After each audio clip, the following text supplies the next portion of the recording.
Thus, it's a staggering figure. Speaking to the outlet CNBC, a White House official has clarified that Wednesday's Chinese tariff hike of 125% comes on top of a 20% fentanyl-related tariff that Trump previously slapped on Beijing, bringing the total import tax on Chinese goods to an eye-watering 145%.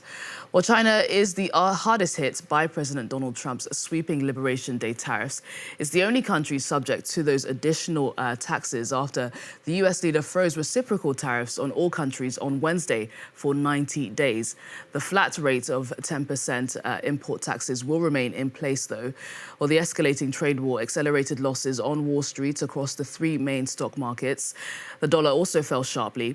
It comes after Asian and European stocks surged in response to Trump's announcements of a 90-day pause earlier in the day. Well, Trump doesn't seem to be undeterred by the global alarm. Take a listen. We think we're in very good shape. We think we're doing very well.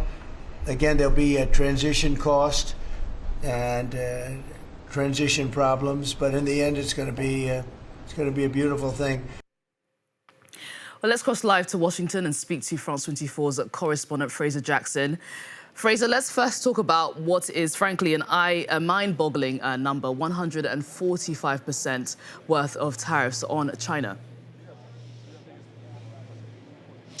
Yeah, of course, this number now officially coming out today, but the White House effectively just clarifying that this is the official figure. They've not added anything new, but they have basically added on the fentanyl tariffs to the equation that was already existing for China, giving us that grand total of 145. Now, this, of course, comes after that back and forth between the Chinese and the White House, the tit-for-tat retaliation, the Chinese saying they were going to put a 50% retaliatory tariff on. Well, Donald Trump then matched that and then upped it to 125% when he announced the pause on the rest of the reciprocal tariffs. And then, of course, finding out this morning that the fentanyl tariffs are also on top of that, making it a total of 145%. So a significant figure and also a significant amount of trade that's going to be impacted by that. So the Chinese are the US's second biggest country that they import from, around $440 billion worth of trade taking place,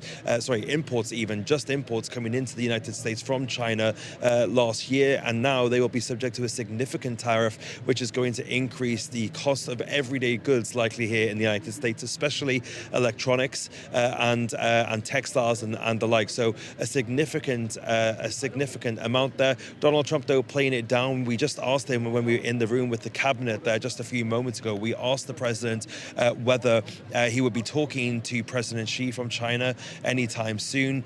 He also told us that he wasn't going to preview any talks, but that he was open to negotiations. And the Chinese say that too. They are also open to negotiations as long as it's not the U.S. just trying to get its own way, and there actually is some kind of compromise on both sides.